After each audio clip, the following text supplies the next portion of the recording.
Um, Good day, how are you? My name is Lauren Zimmerman. I am the owner of the Writer's Block Bookstore located in Winter Park, Florida, with another location also in Winter Garden, Florida.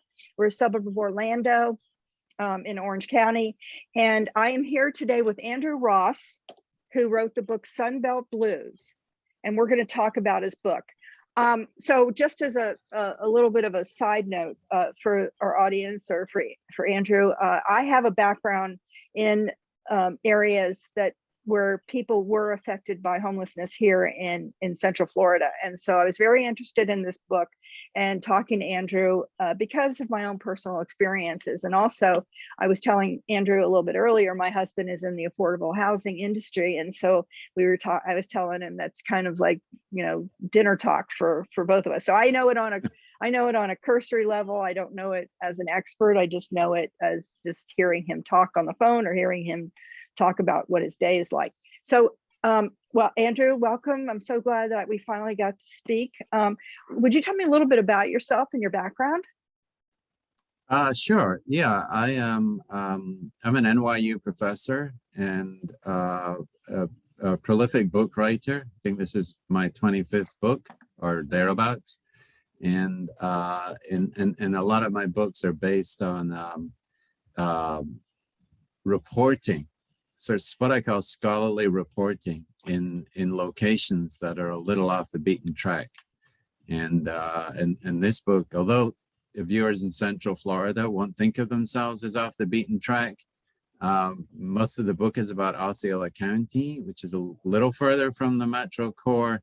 And certainly from a New Yorker's perspective, it's a New Yorker's view of the world. Osceola County is certainly off the beaten track.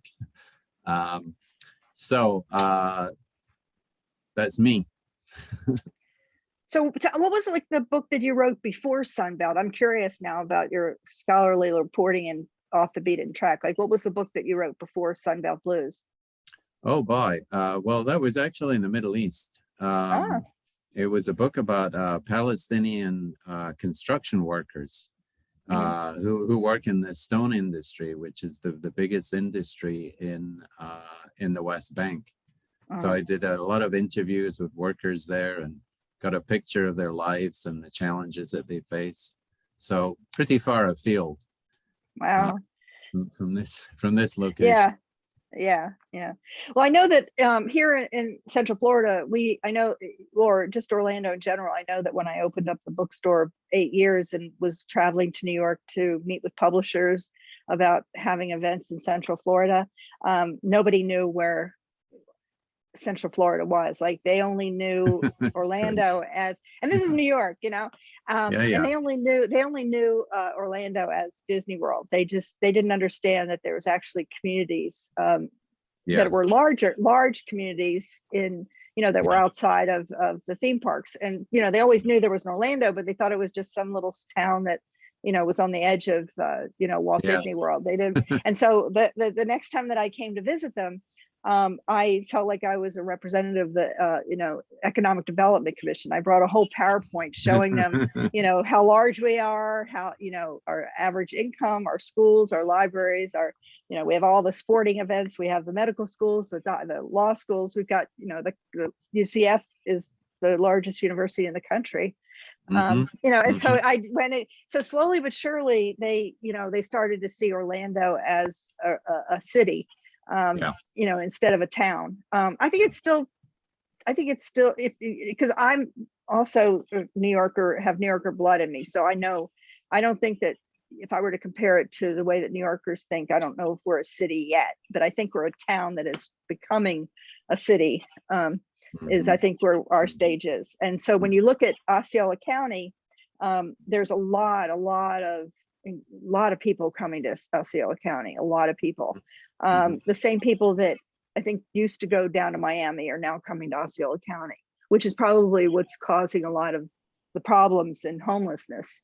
And it's not affecting just the immigrants that are coming in. It's affecting everybody just because it's becoming more populated than they expected. If you had told me 20 years ago that Orlando was going to, that people were going to start immigrating to to Orlando rather than Miami, I wouldn't believe him. I wouldn't think, because I know Osceola County is cow pastures and farmers and, you know, and rodeos and, you know, and things like that. And so, you know, it was a big shock to everybody. You know, it's good that the people are here and we've got to provide for them. It was just, it was unexpected. I mean, I think the whole migration to Central Florida was a little bit unexpected.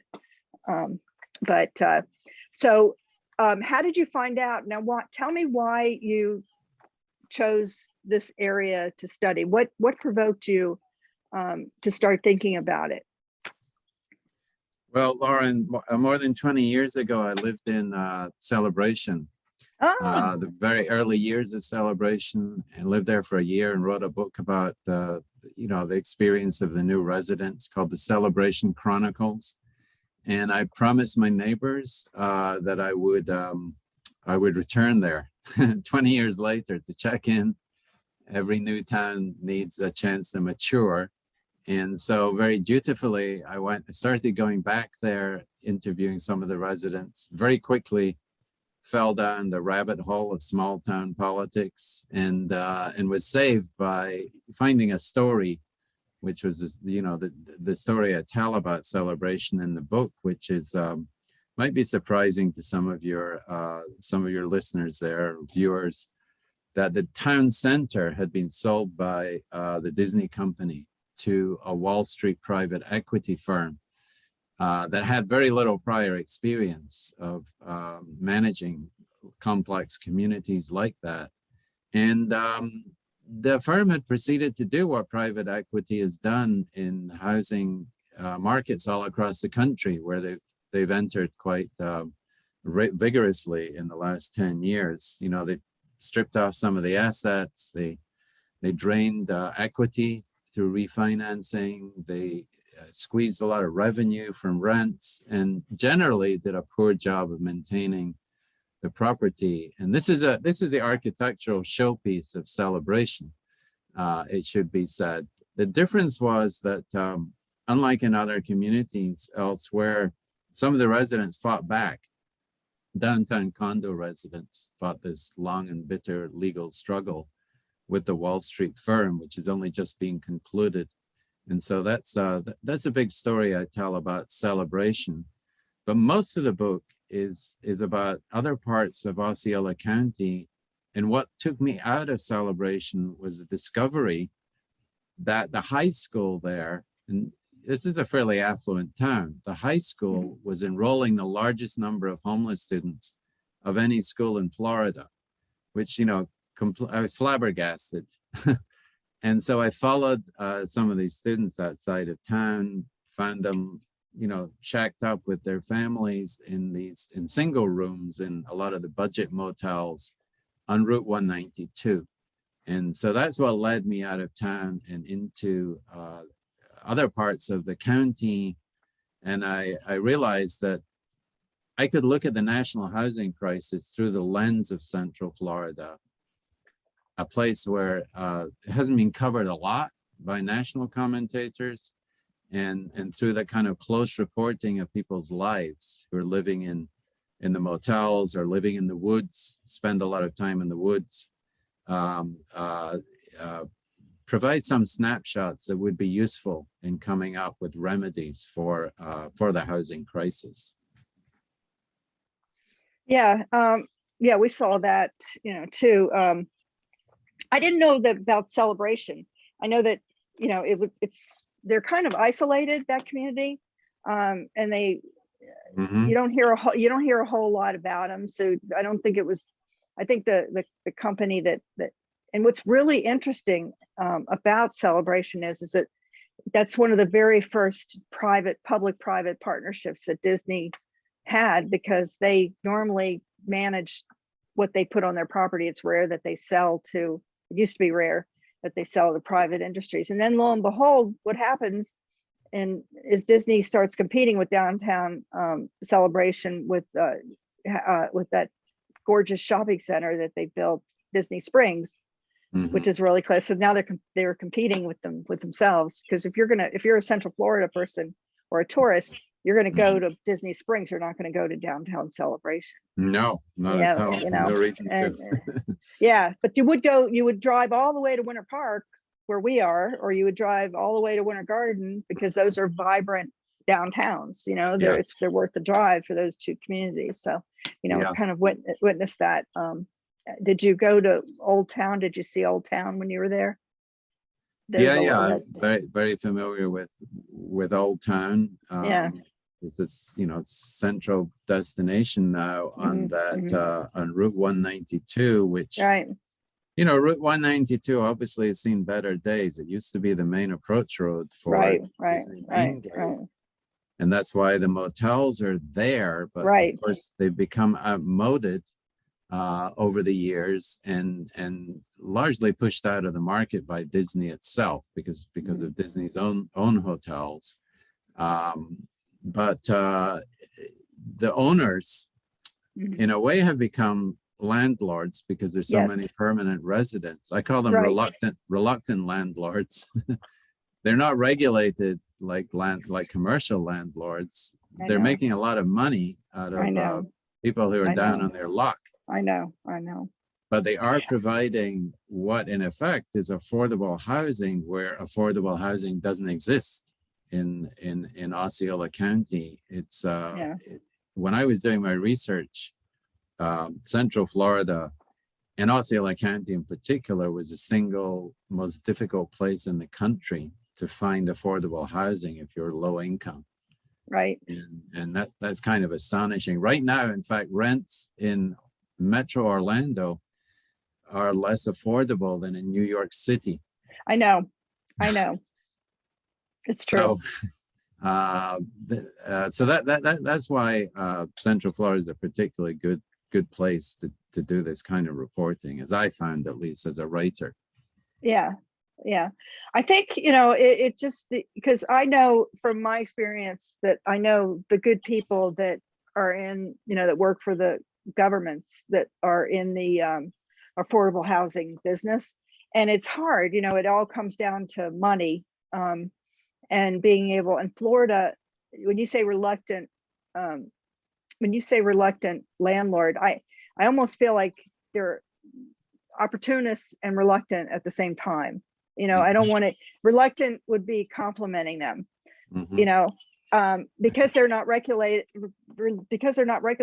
they don't have to, it's a gold mine, they can treat the people the way they do, where they might provide them a space, but it's a real tangled web, or it's just a mess, because they never can accumulate. The reason that they're there is because they can't get into affordable housing because they don't have jobs, or some of them don't have jobs, some do. If they do have jobs, they don't have enough money to be able to pay for rent, or for the down payments and the electricity deposits and all those things that you need, or they have some sort of police record, because I know before I was telling you earlier about my husband's affordable housing, his communities, they do look at whether they try to keep it safe, so they do look at tenants, their police records, but they don't discourage, I'm not saying that they can't get in, but they're trying to keep the community safe. So now you've got these reluctant landlords on 92 that that don't have to worry about any of that, and they can just it's probably frustrating in some respects managing it, because people come in and out a lot, and that's probably very frustrating for them. But and at this point they are the only source of housing for homeless people, and until they can build something affordable in that area, then this is the way it's going to be, unfortunately. So tell me through the book, just one or two things that are in the book that you think are really important. Like I looked up, housing is healthcare, like that was one of your chapter pages. What were some of the things? I mean, the obvious is what we see today, and that's that these families are transient, and they go from motel to motel or from car to motel. They pay by the day. What were some of the other things that you saw that were below the surface that we might not know about? Yeah, well, I find a very rich spectrum of humanity actually living in the motels, and I stayed there myself whenever I, was doing my reporting. Everywhere from large multi-generational families, middle-class families, to, elderly and retired people subsisting in government checks, and really everything in between. It was a very rich social community, in a sense, for people who are long-term occupants, and many people are there for years. But if you can't stay in a motel, and plus, of course, a lot of tourist industry workers, there's scads of tourist industry workers living in motels because they can't afford that. The down payment you mentioned, that lump sum to get into an apartment, is absolutely key. People's cash flow isn't sufficient to cover that lump sum.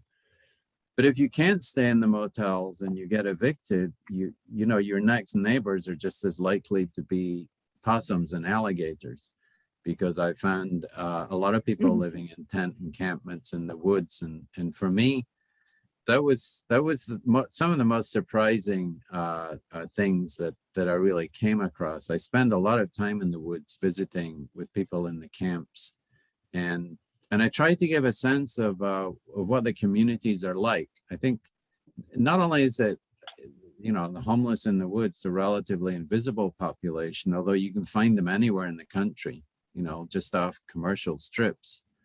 But people have a very abstract idea of who they are. So as a writer, I wanted really to give a rich sense of what a community is like there within the camps. Some of them are quite tightly organized with, leaders and rules, and they're organized around consumption choices. There are beer camps and meth camps and heroin camps, and some of them are very well set up. I found, inhabitants with quite elaborate compounds, flat screen TVs and fridges and grills and solar panels and so on and so forth, surround sound. That surprised me. And while I don't mean to romanticize what life is like in the woods, but a lot of people there, they're in a comfort zone. They have a rural background. They're used to being outdoors, and there's a lot of sharing and reciprocity and cooperation among them, which surprised me. There are also predatory acts, theft and aggression. Again, I don't mean to romanticize it, but at their best, it's a surprisingly sustainable society in a way. I mean, under conditions not of anyone's choosing. So that's probably the part that surprised me the most about what I found there. So were they like in the more sophisticated homeless? Were some of them were actually working? I mean, they had enough money to. They had enough money to. I'm assuming that they had generators out there, and that's how they were able, and solar power, and how they were able to get their TVs working, and and they were working, but they just had enough. They had enough money to survive. They just didn't have enough money for that monthly check that you must pay on time or get late fees or eviction. That's right. That's right. Some of them were full-time employed, or they did day labor, or they participated in the economy in one way or another, whether through, scavenging, which is an important, part of recycling economy, or panhandling, which you could say is a way of redistributing wealth within the economy. But of course, some of them are unemployable because of their addictions or mental health challenges.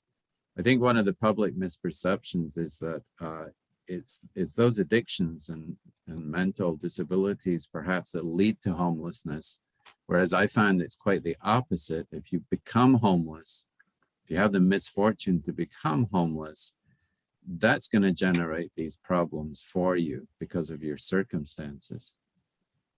Yeah, well, I found that when I worked in dependency, I used to say this all the time to people. It's like any one of us, it put underneath the magnifying glass of the state, you could find things wrong with that, with what we're doing. But once you are under the magnifying glass, it's hard to get away from underneath the magnifying glass. It's very, very difficult. So once you get caught, like the example of your communities, it's, you know, under normal circumstances, they may not have been presented with these opportunities for drugs and homelessness or mental illness, like coping skills, like finding yourself in this situation. Like, you know, I'm writing all this down. I'm thinking maybe a lot of these people from a mental state, you know, maybe, you know, or it's not that they have a mental illness, but they don't have the coping skills to figure out how to get themselves outside of this situation that they're in. So they do need mental health help, because they need to, you know, if you can afford the generator and the TV, maybe you can afford, you know, a bank account, but, you know, to start saving. But if they don't possess the skills, the mental skills without judgment of how they can get themselves out of this mess, if they call it, if you want to call it a mess, you know, how do they get themselves to a better place? They don't have they don't have the mental skills to do it. Had they been in an apartment and everything's going fine, you know, maybe they never have had to tap into those survival skills that they don't know how to, they just don't know how to crawl themselves out of. You know, so many people don't know how to crawl themselves out of poverty. They just don't know how. And, you know, so was there anything that's really fascinating? Was there any solutions in talking to some of the people there, or even the community? Were there solutions, like things that you had suggested, or you thought other communities were doing well, or what you saw Osceola might be trying to do? Oh, you mean addressing the housing crisis as a whole? Yeah.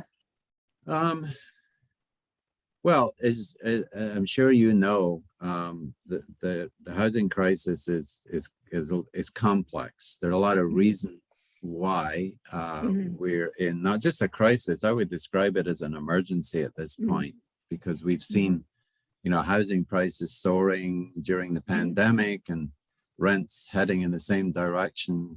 People now facing eviction in mass numbers. That's an emergency for the middle class. It used to be that, you know, the low-income populations have always had trouble, Laura, in finding affordable housing, but that insecurity has marched into the upper class, the middle class in the last 15 years or so.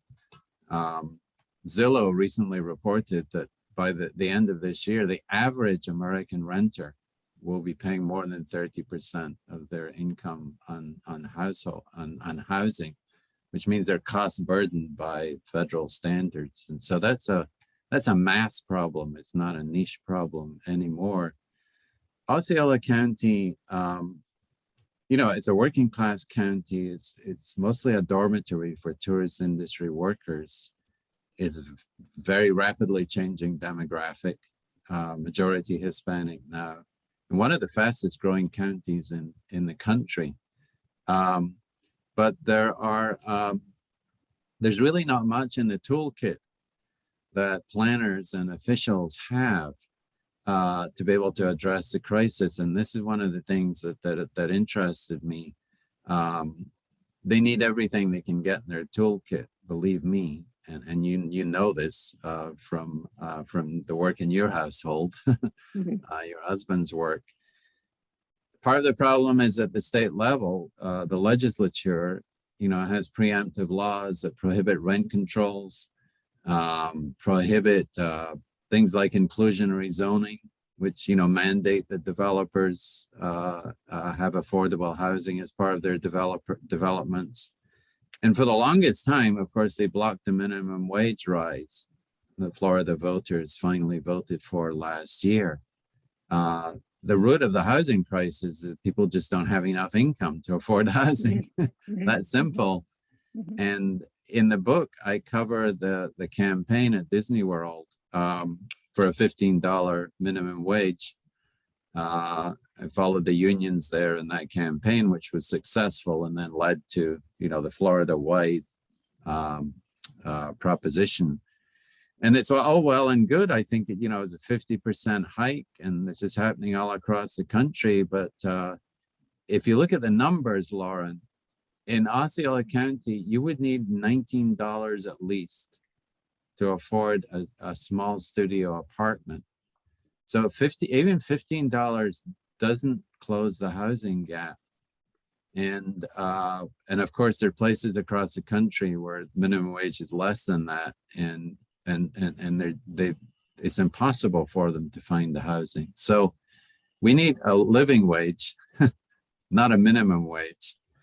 And I find there's not a lot of talk about that yet in Central Florida, but I think there probably has to be in the years to come, or else we're going to see this problem simply deepen. Yeah, and Florida has a problem itself because the weather. I mean, a lot of these communities are able to, survive because of the weather. We have, and when you talk about the middle class, and also even the pandemic, where people don't necessarily have to live like that. We saw, you're in New York, right? Yeah. So you're seeing a mass migration of people moving to sunnier climates outside of New York. I think that's what we're reading. I don't know if you're witnessing that as someone that lives there. Not so much. Yeah, there's a lot of hype about it. But it's not. But I know but there is enough people now there are vacancies, and there's, because of the pandemic and a lot of other things. So maybe they're going home. Home may not be Florida, but if they're given the choice, they're now looking at I'm going to go where the weather's really great. So they have a couple of states that they can look at, Florida being one of them. So it's unfortunate that we're not Midwestern. We're not I think a lot of our problem is just by where we are on the equator. It's people are starting to discover Florida. I think that's part of it, Lauren. Although really this crisis is, you can find it everywhere. And you find homeless people living in the woods in cold weather locations too. In some parts of the country.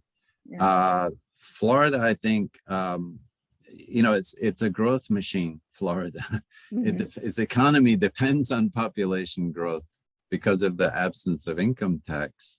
And so that's the reason why, you really have mass migration. But you mentioned the vacancies in New York, and it's interesting because I read recently there are 350,000 vacant units of housing in New York City, which is considerable. But a lot of that has to do with overseas investors who park their capital in New York real estate, especially in super tall buildings. This is also the case in Miami, and it also the case in Central Florida's vacation homes. Osceola County has brands itself as a vacation home capital of the world, has the highest concentration of vacation homes, some of them very opulent and lavish. And on any given night, there's any number of rooms and houses vacant there, while people are sleeping under the Spanish moss in the woods. We have the same situation here in New York. It's a problem where the housing market is exposed to these out-of-town investors, and also the Wall Street private equity firms. And they are they're not only occupying housing that might have been available otherwise for local communities, but they're also sucking money out of the community. All of the revenue for vacation homes, for example, goes to the faraway investors, faraway owners.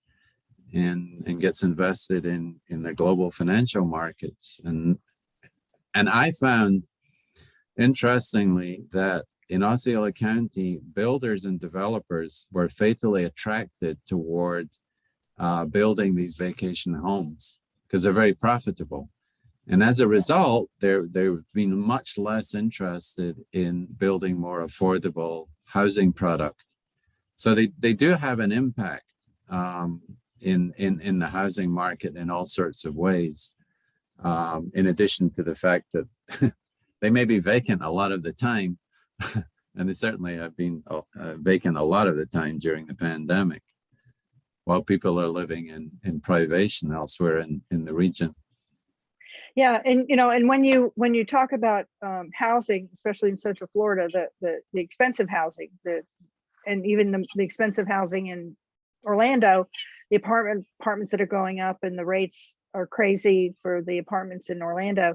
If someone's gonna be able, we don't even know if it's middle class that can even go into those apartments. So if it's someone who can afford it, you still have the service industry that has to survive, has to be around these type of affluent communities or these apartments. They're going to all go to restaurants, and they're all going to, they're not going to, maybe a majority, some of them might save their pennies and eat at home because a third of their money is going towards rent, but a lot of them probably go out and take advantage of a lot of what's going on in town. So you need the service industries, the grocery stores and the restaurants and the barbers and the hairdressers and the maids and and all those things.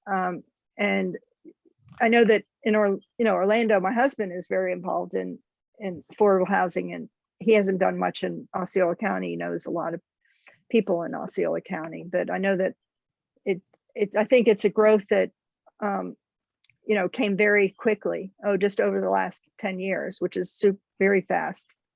Certainly in my lifetime is fast from what I've witnessed personally, from the difference between the early 90s and today. I don't know exactly when that change happened so rapidly. But one more thing, is there anything else? I noticed this book is great. You've got a lot of notes and resources and things like that.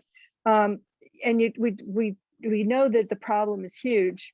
And when you start thinking about out of town investors, then your head explodes, because then it's like, well, how do you even control that in a state like Florida, where Florida is so dependent? I mean, they're empty, but they're paying their real estate tax, right? I mean, that's what the state is counting on. And local governments. And local governments, are counting on. So, like, you talked about in the book, like the baby steps, like what could be? Is there anything that can be done that you think is a baby step? Yeah, there are. I mean, I do follow the the efforts of Osceola County planners and officials, with the few tools that they have to try and address this crisis, but it really is a drop in the ocean. I mean, obviously what we need is a comprehensive solution, and the federal government is in the business of providing comprehensive solutions, but unfortunately it's pretty gridlocked and almost dysfunctional right now. That said, the Biden administration has rolled out some initiatives recently that address affordable housing. They've announced that they'd be selling any foreclosed homes not to private equity firms, which is what the Obama administration did, but rather to nonprofits and community developers. And I think that's a step in the right direction. We need to have non-market alternatives, because the lesson of the last 30 or 40 years is that leaving everything to private market housing delivery has not worked. It just doesn't produce affordable housing. Right. And so we need to have non-market alternatives. And so that means renewing public housing programs and having social housing programs, which which offer home ownership options that aren't tied to the speculation in the marketplace, so that they're affordable, over the long run, and not just between, a boom and a bust in the housing market. There are a lot of ideas and initiatives out there. It's just pulling them all together and making them comprehensive. That's a challenge. And local governments, have a tough time doing this, I think.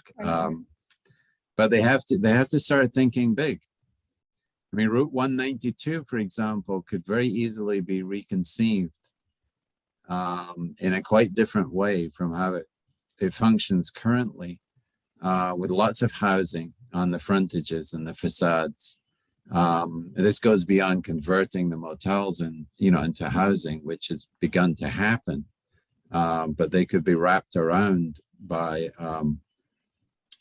other affordable housing complexes very easily. There's a lot of space there. Disney company has a lot of land it could give for affordable housing. So there's all sorts of things I mentioned in the book that could be done if there's a political will to do it. Yeah, the political will, that's still hard, because it's an extremely, conservative political arena right now. And, and I always say, I have one vote, and I guess we're trying, maybe part of it could be getting the people to vote that are in this situation, teaching them, helping them get IDs and voter registration cards and things like that. I'm sure I'm sure that it's hard to get people to vote in those communities. They don't have a way to vote. Transportation is an issue. That's true. Things like that. Yeah, that is true. Although Central Florida is a lot more blue than it was when you moved there, I'm sure. Yeah, it's very red. It's more blue, but in terms of the state, is very, very red. The state, the state is. But Central Florida is, has a lot of political promise right now. Yeah, From a distance. Yeah. Well, that's been very interesting, and I've really enjoyed talking about this with you, and I plan to help you promote the book, and also to get we're going to share this with our community and hopefully help people understand the breadth of this problem. So at the end of the session, I always like asking a few couple questions on a lighter note, just it's kind of just for fun. Now, I know a lot of your book, you're nonfiction, and you're a teacher at NYU and more of a reporter than a writer, but what are you reading right now? Are you reading for fun? Are you reading for work? What are you reading right now? Tell the truth, Lauren, I only have time to read what I set for my classes. And that's all the time I have in my life. And also student papers. So unfortunately, I don't have the time to read as widely as I would like. Yeah. What's the department that you're in? What department of NYU are you in? It's called Social and Cultural Analysis. So it's very interdisciplinary, and it's a department we created so that we can, be interdisciplinary. I think that's really, my daughter's going to NYU, just on a side note, but she's doing event management. Maybe I could sway her over to your school because we want people to go to school that are thinkers like you, and that have feel like they want to make some sort of social impact on all the problems that we have. Let's see. What are you working on now? Actually, school. I'm writing a book about automobiles and incarceration. All of the ways in which car ownership and car use can lead to detention. Huh. Wow. We're just discovering a lot of stuff. Oh, that's really interesting. And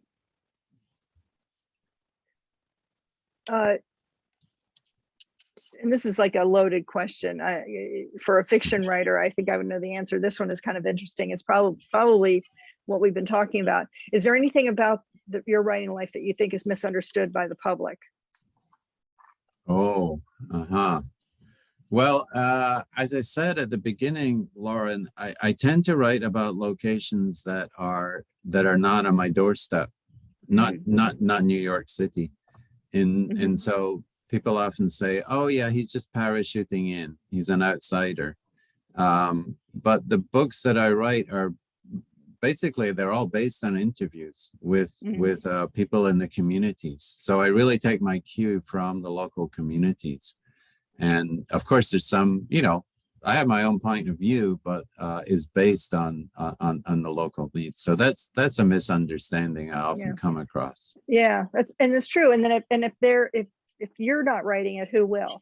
It's like, how do you find someone? You wish that you could have someone deep in the trenches of the community but they're survivors. They're living day to day. How are they going to be able, so parachuting in is a social, an interest, the public interest. Let's see, if you could be physically transported to any place in the world right at this moment, where would you go? Oh, boy. Probably Shanghai in China. I lived there for a year, wrote a book there, and really would love to go back, but I just haven't had the time to spend a big chunk of time there since. Do you have a favorite book that no one has ever heard of? Like even one in your research that you can share with us that has been enlightening to you? That no one's ever heard of. Or not well known. I guess no one's ever heard. Someone's got to hear of it. I'm thinking there've been so many books I've written. I